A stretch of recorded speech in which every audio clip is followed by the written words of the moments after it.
14. godinu za redom Medžlis Islamske zajednice Sarajevo organizira već tradicionalnu manifestaciju Selam ja Resulallah. Ovogodišnja manifestacija ponudila je niz različitih sadržaja, vjerskih, kulturnih, edukativnih za sve generacije. Jedna od specifičnosti ove manifestacije jesu i mevludi. Mi smo prisustvovali na jednom koji je organiziran u džamiji na Vratniku na Carini. I ovo večeras i ovih večeri unatrag proučeno je na stotine, mogu reći, mevluda, što u kućama, što u našim džamijama i centralnim džamijama.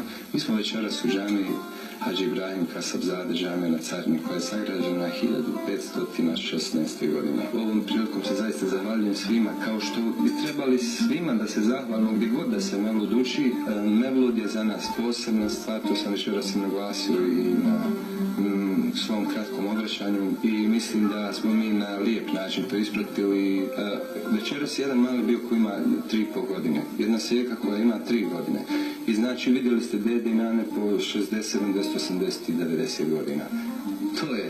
To samo može džamija, džema, da budemo zajedno, a to zajedno je za jedno, a to jedno je Gospodar naš svjetova koji nas tako uči. Fokus manifestacije Selam ja Resulallah jeste razvijanje socijalnog senzibiliteta prema različitim kategorijama u društvu, na što su organizatori ove manifestacije podsjećali svojim sadržajima, temama, aktivnostima na terenu. U sklopu ove manifestacije imamo brojne sadržaje za najmlađe, za polaznike mekteba, za omladinu, za starije, imamo tribine, promocije knjiga, izložbe, večeri duhovne muzike, otvorene mektebske dane, ali centralni događaji, centralne aktivnosti su mevludi po našim džamijama. Gotovo da nema džamije na našem muftijstvu, a imamo 280 džamija na nekih 25 općina.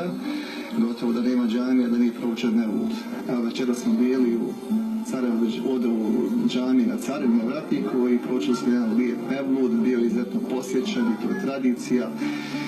Prije 2-3 noći smo bili na Bistriku, imali smo mevlud u Begovu džamiji, u Carajevu džamiji, na Iliđi i tako dalje. Učešće u realizaciji projekta uzeli su najeminentni stručnjaci iz pojedinih oblasti koji su bile prezentirane. Brojna predavanja profesora i akademika također su bila upriličena. Razgovor sa pjesnicima i piscima, nastupi umjetnika, što je sadržajima dao posebnu draž i kvalitet. Manifestacija Selam ja Resulallah završava sutra organiziranjem večeri muslimanske duhovnosti sa najboljim učačima Kur'ana iz Bosne i Hercegovine i svijeta u Skenderiji, dvorani Mirza Delibašić.